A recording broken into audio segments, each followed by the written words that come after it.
কারণে কোরআনে বলছেন আল্লাহ, কে কে আমার এই আয়াত মানবে, কে কে এই আয়াত মানবে। আল্লাহ বলছেন যেখানে খারাপ কাজ কেউ যাবে না, কে কে মানবে। যদি হাত উত্তোলন করতে বলি, কেউ যদি কোনো মুসলমান যদি এই হাত উত্তোলন না করে, সে মুসলিম থাকতে পারে না। কারণ এটা কোরআনের কথা, স্বীকৃত দিতেই হবে। আপনার আমল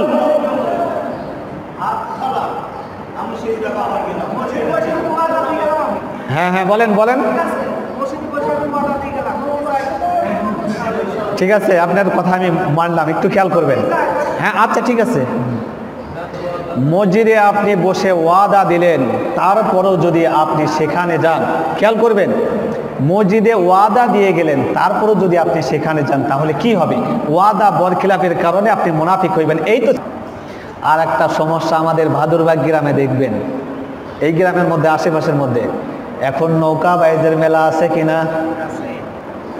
নৌকা বাইজ আছে কিনা? আছে তো। কবে নৌকা বাইজ? আজকে থেকে শুরু। কয়দিন হবে? 3-4 দিন নৌকা বাইজ হবে। তাহলে এই অনুষ্ঠান, এই নৌকা বাইজে আপনারা যাইবেন না দেখতে? নিশ্চয়ই যাওয়া লাগবে না? মনে রাখতে হইবে, আপনি যদি মুসলিম হিসাবে দাবি করেন, আপনি যদি মুসলিম হন, অবশ্যই মানতে হবে নৌকা বাইজের অনুষ্ঠান মেলা হয়, ওই মেলায় কি গান বাজনা হয় না? জোরে হবে, ওই মেলায় কি গান বাজনা হয় না? ওই মেলায় মহিলা পুরুষ হাজির হয় কিনা? বেপর্দা সহিত সবাই বেড়ায় কিনা? জুয়া খেলা হয় কিনা? সবই হয়।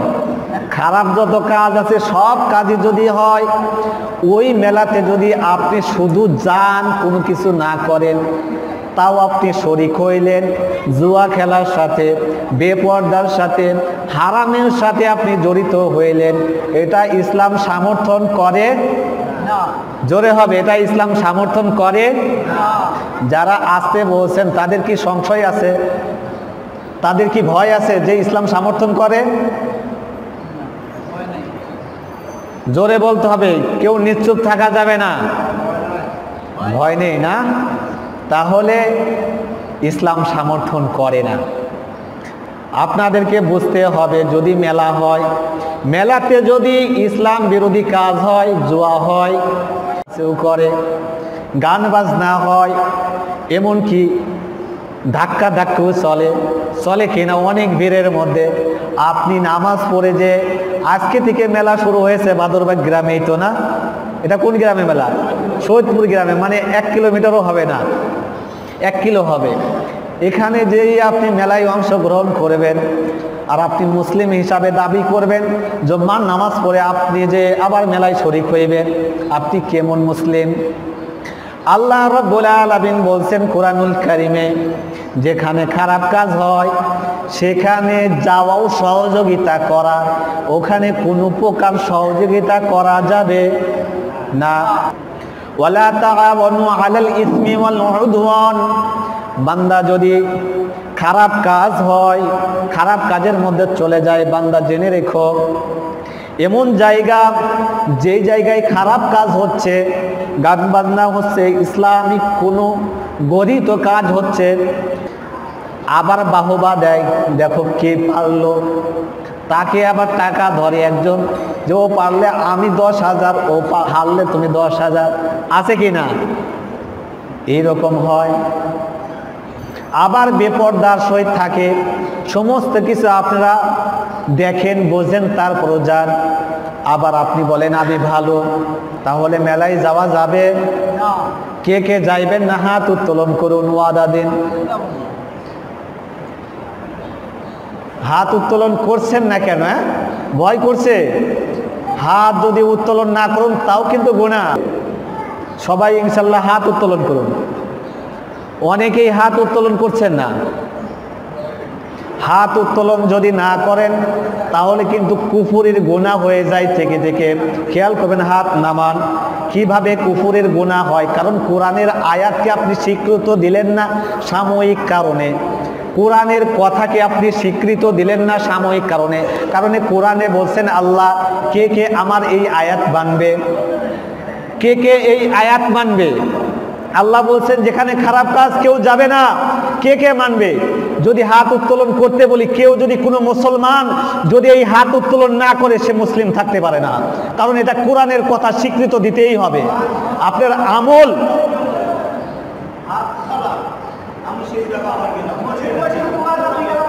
হ্যাঁ হ্যাঁ বলেন বলেন ঠিক আছে, আপনার কথা আমি মানলাম, একটু খেয়াল করবেন। হ্যাঁ আচ্ছা ঠিক আছে।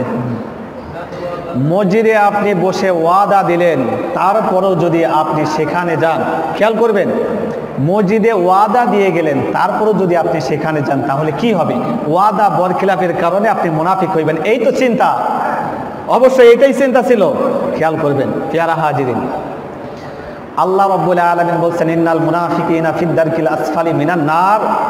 যারা ওয়াদা ভঙ্গ করে, মুনাফিক যারা হয়ে যায়, যারা মুনাফিক, তাদের সবচাইতে কঠিন আযাব হইবে। খেয়াল করবেন, প্রত্যেকটা কথা পয়েন্টে দিবেন। স্টপ হয়ে যান, আমি বোঝাচ্ছি, খেয়াল করবেন। যারা ওয়াদা বরখিলাফ করলেন তারা কি মুনাফিক হয়ে গেলেন, এইটাই আপনাদের চিন্তা। কারণ আমি একদিন কিন্তু এই ব্যাপারেও আলোচনা করেছিলাম। তাহলে আপনি ওয়াদা দিবেন না, কারণ আপনার সাইডে কে আছে? ইবলিস শয়তান। ইবলিস শয়তান কি চায়? আপনার ঈমান ধ্বংস করতে। কিভাবে? আল্লাহ রাব্বুল আলামিন কোরআনুল কারীমে বলেছেন, প্রত্যেকটা কথা ব্রেনে নোট করতে হবে।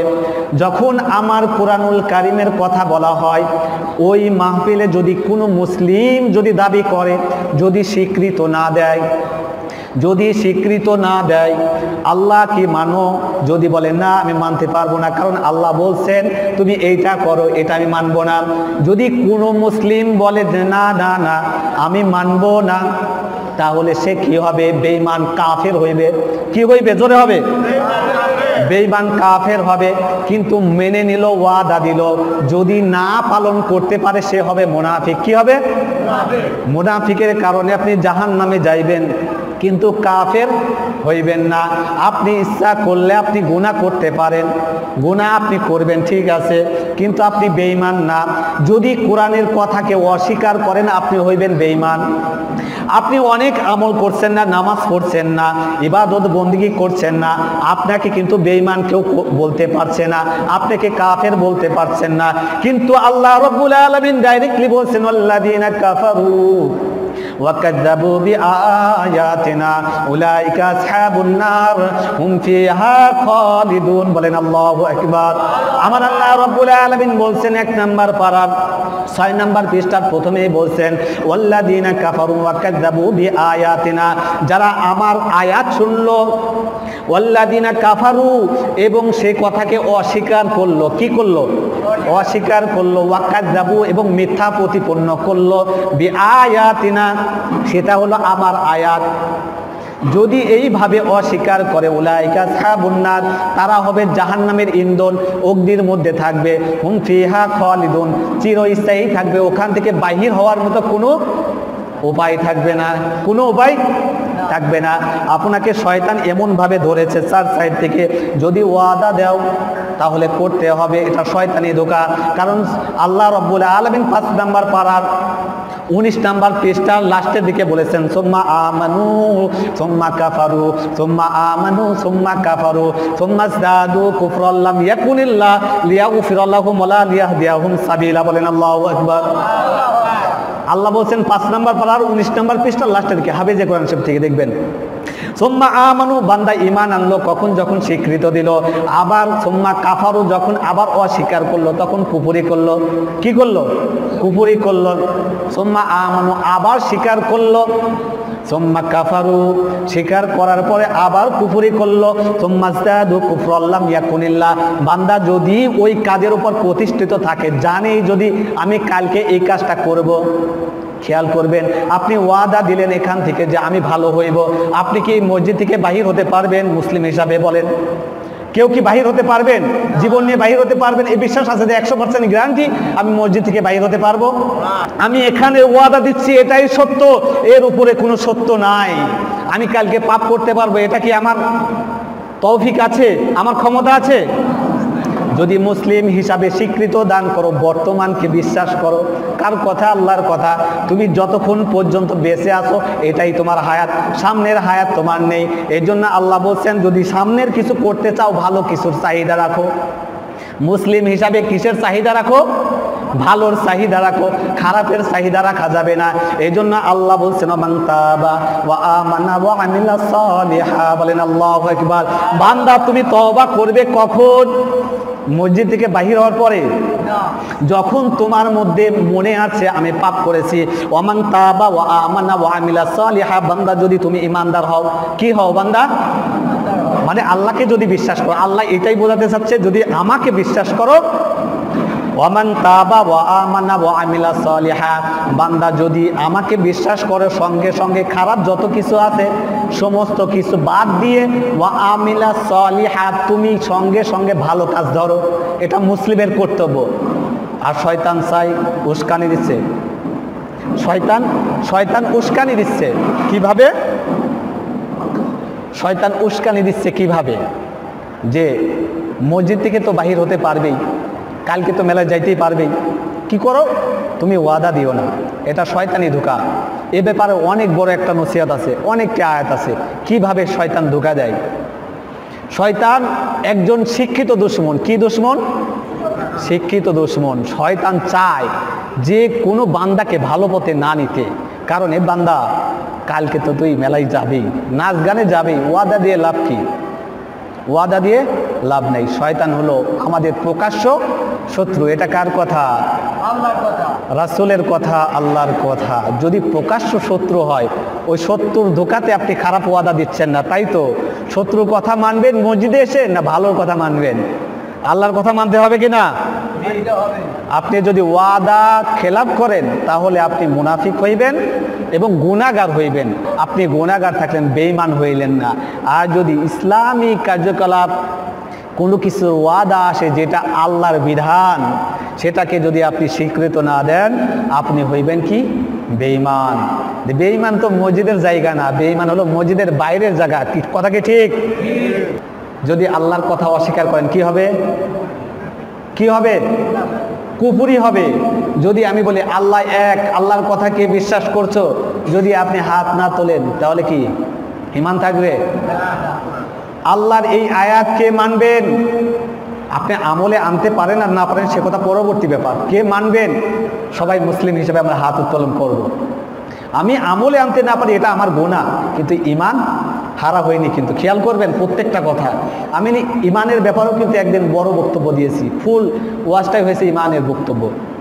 তাহলে আল্লাহ বলছেন কি? যে তারা কুফরি করবে। দিরার ওয়া কুফর ওয়া তাফরিকান বাইনাল মুমিনিন।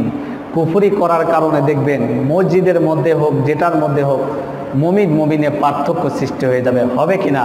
হবে। একজন বলছেন যে স্বীকার করছে আর একজন স্বীকার করে না, মুমিন আর মুমিনে পার্থক্য সৃষ্টি করছে। পার্থক্য সৃষ্টি হচ্ছে কিনা? তাফরিকান বাইনাল মুমিনিন ওয়া ইরসাদাল লিমান হারাবাল্লাহু ওয়া রাসূলুহু মিন ক্বাবল। তারা সত্যকে বোঝে না, তারা রাসূলের অন্তর থেকে অনেক অনেক অনেক দূরে। কত দূরে? অনেক অনেক দূরে। যারা রাসূলের অন্তর থেকে দূরে তাদের সাথে আমাদের সম্পর্ক জোরে হবে। ভয় করছে নাকি? এটা আল্লাহর কথা। কার কথা? এটা কে বলছে? আল্লাহ বলছে যে তাফরিকান বাইনাল মুমিনিন ওয়া ইরসাদাল লিমান হারাবাল্লাহু ওয়া রাসূলুহু মিন ক্বাবল। তারা এমন মানুষ যারা রাসূল সাল্লাল্লাহু আলাইহি সাল্লামের অন্তর থেকে অনেক দূরে। তাহলে আমরা বুঝলাম যারা কোরআন হাদিসের পক্ষে সমর্থন দেয় না তারা রাসূলের অন্তর থেকে অনেক দূরে। যারা রাসূলের অন্তর থেকে অনেক দূরে তাদেরকে আমরা বোঝাতে চাই তোমরা হেদায়েতের পথে আসো। তাদেরকে আমরা ভর্ৎসনা করি না, তাদেরকে বলি তোমরা হেদায়েতের পথে আসো, স্বীকৃত দাও। স্বীকৃত দিলে তুমি কি হবে? ঈমানদার হবে। আর যদি আমলে না আনতে পারো তাহলে তুমি গুনাহগার হইবে। কি হইবে? গুনাহগার হইবে। হ্যাঁ, মুনাফিক তুমি হইতে পারো, মুনাফিক তুমি হইতে পারো, কিন্তু এটা গুনাহ, তুমি তো বেঈমান হওনি। কিন্তু আমি এটা ডাইরেক্টলি বলতে পারবো, কেউ যদি বলে কোরআনুল কারীমের একটা আয়াতকে আমি অস্বীকার করলাম, আমরা যারা মুসলিম হিসাবে দাবি করি তাকে যে অস্বীকার করছে তাকে সবাই ডাইরেক্টলি কাফের বলতে পারি, পারি কি না? কিন্তু যদি আমলে না থাকে তাকে কিন্তু আমরা কাফের বলি না, মুনাফিক হতে পারে এবং কি গুনাহগার হতে পারে, পাপী বান্দা হতে পারে, নাফরমান বান্দা হতে পারে, সব কিছু হতে পারে, কিন্তু আমরা বেঈমান তাকে বলতে পারি না। কথা কি আমরা ক্লিয়ারলি বুঝলাম?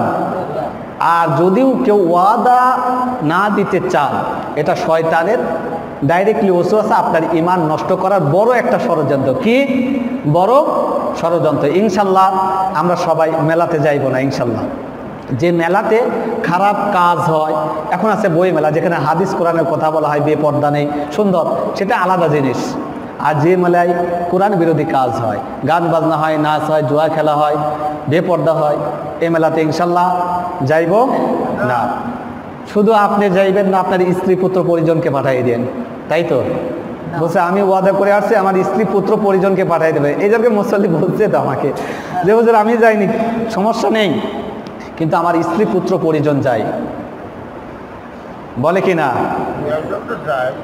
খেয়াল করবেন, আপনি যান আর না যান আপনার ব্যক্তিগত ব্যাপার। আমার থেকে ওসিয়ত হলো, নসিহত হলো যেটা আপনারা যাইবেন না ইনশাল্লাহ, এবং আপনার স্ত্রী পুত্র পরিজনকে ওই হারাম কাজের সাথে জড়িত করবেন না ইনশাল্লাহ। আমাদেরকে সকল ভালো কাজের সাথে সামর্থ্য দেওয়ার মতো তৌফিক রাখুন, সকল বলেন আমিন।